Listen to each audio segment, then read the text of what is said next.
مرحبا بكم في القناة ديالي. الاسم ديالي هو مريم اللي كتفرج فيا لأول مرة. اليوم كما بان لكم في البداية ديال الفيديو غنحضر واحد الكراطان بالدجاج والبطاطس. اول شيء غنحتاجو هو 300 غرام تقريبا من صدور الدجاج. غنحتاجو لواحد 3 الحبات ديال البطاطس مقطعة مربعات صغيرة. غنحتاجو ايضا البصلة مقطعة على شكل شرائح.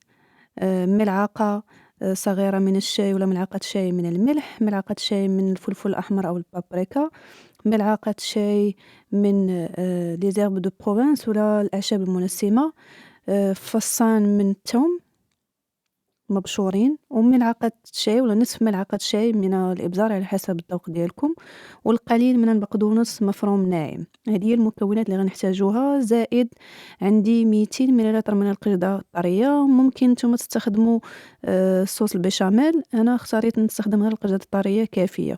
وعندي 60 غرام من الجبن المفروم. اول شيء غنقوم بالاعداد ديالو هو غناخذ واحد المقلاة. هنا اختاريت مقلاة ديال الحديد، الكاست ايرون، الحديد الزهري اللي هو غنستخدم فيه حيت كيعطيني واحد النتيجة احسن من انني نستخدم مقلاة ديال ستينلس ستيل ولا نستخدم مقلاة اخرى. غنقوم بإضافة البصل واضافة الثوم، غنخليهم يتقلاو على جنب المده اللي يطيحوا ليا ويوصلوا لذاك المستوى ديال انهم يولي كاراميليزي.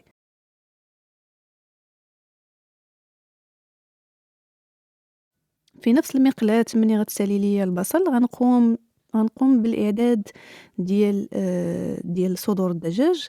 غنقوم بالاضافه ديالهم، قطعتهم على شكل مربعات صغيره. كيبقى لكم الخيار واش تقطعوهم بشكل مربعات صغيره ولا شي حاجه. من الافضل اننا تكون الحراره عاليه ديال الموقد اللي كنخدموا عليه باش ما ينزلش منهم داك الماء اللي كيخليهم رطبين من الداخل. غنقوم باضافه الملح والابزار، وغنقوم باضافه البصل اللي انا قليتها قبل. وكتشوفوا اللون اللي حصلت عليه كيفاش داير. كنتسنى عليهم كنحركهم مع الابزار والملح اللي قمت بالاضافه ديالهم، وغنضيف عليهم البصل. مني ضفت البصل وقليتهم واحد المده ديال 3 ديال الدقائق، غنقوم باضافه القشده الطريه. هنا ممكن تستخدموا هنا ضروري انكم تستخدموا القشده الطريه المعدله للطبخ، حيت كاينين جوج ديال الانواع، المعدل للطبخ والمعدل للحلويات. غنضيف ملعقه شاي من البابريكا، الفلفل الاحمر. واخر شيء غنقوم بالاضافه ديالو هو البقدونس مفروم ناعم. وكنخلط العناصر ديالي جيدا.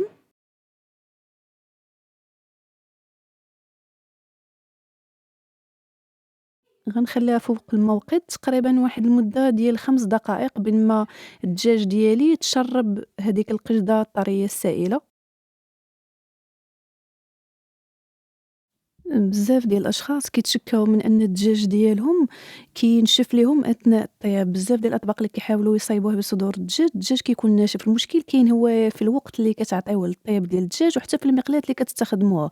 الا كانت المقلاه اللي كتستخدموها الحديد الزهري، الكاست ايرون، اللي هي ثقيله، راه الدجاج اون فوا كنطيبوه فيها على واحد الحراره اللي هي عاليه كيبقى محتفظ بهذيك العصاره اللي كاينه فيه الداخل. هنايا غناخد الإناء ديال الطهي ديال الفرن. غنقوم هذيك 3 الحبات ديال البطاطس غنقوم بالقلي ديالها وغنضيفها هنايا. وغنضيف عليها الخليط اللي حضرته ديال الدجاج والبصل مع التوابل. غنوضعه فوق البطاطس من فوق. غنخوي الإناء ديالي تماما. آخر شيء غنقوم بالإضافة ديالو للوجه ديال الإناء الطهي ديالي هو الفخوماج. الجبن هنايا ممكن تختاروا أي نوع من أنواع ديال الجبن، جبنة الموتزاريلا، الجودة، ممكن حتى الشيدار. أنا اختاريت هنايا نستخدم الجبن الأصفر، هو اللي كان عندي متوفر في المنزل. كان بإمكاني ندير الموتزاريلا مي ما لقيتوش في الوقت اللي بغيت نقوم بالإعداد ديال الوصفة. باش تعرفوا بأن هنا الجبن ما كيفرقش مع الوصفة ديالنا، النوعية ديالو على حسب المذاق ديالكم. آخر حاجة غنقوم بالإضافة ديالها هي الأعشاب المنسمة.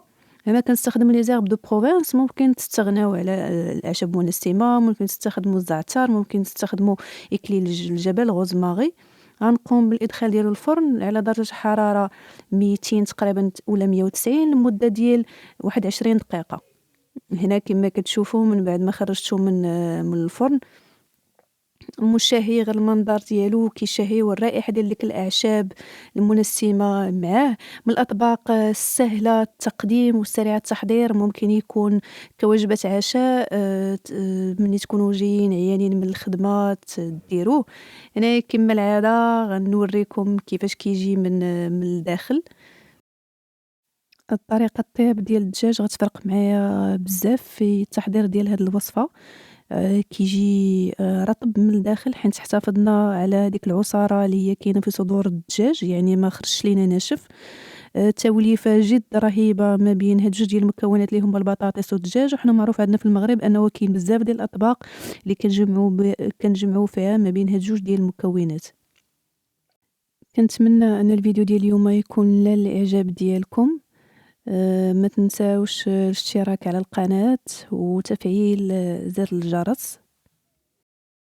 وعلاش لا، ممكن ترسلوا لي التطبيقات ديالكم ديال هاد الوصفة ديال اليوم على الصفحات ديالي بجوجهم، ديال الانستغرام وديال الفيسبوك. نشوفكم عما قريب مع فيديو جديد ان شاء الله. الى اللقاء.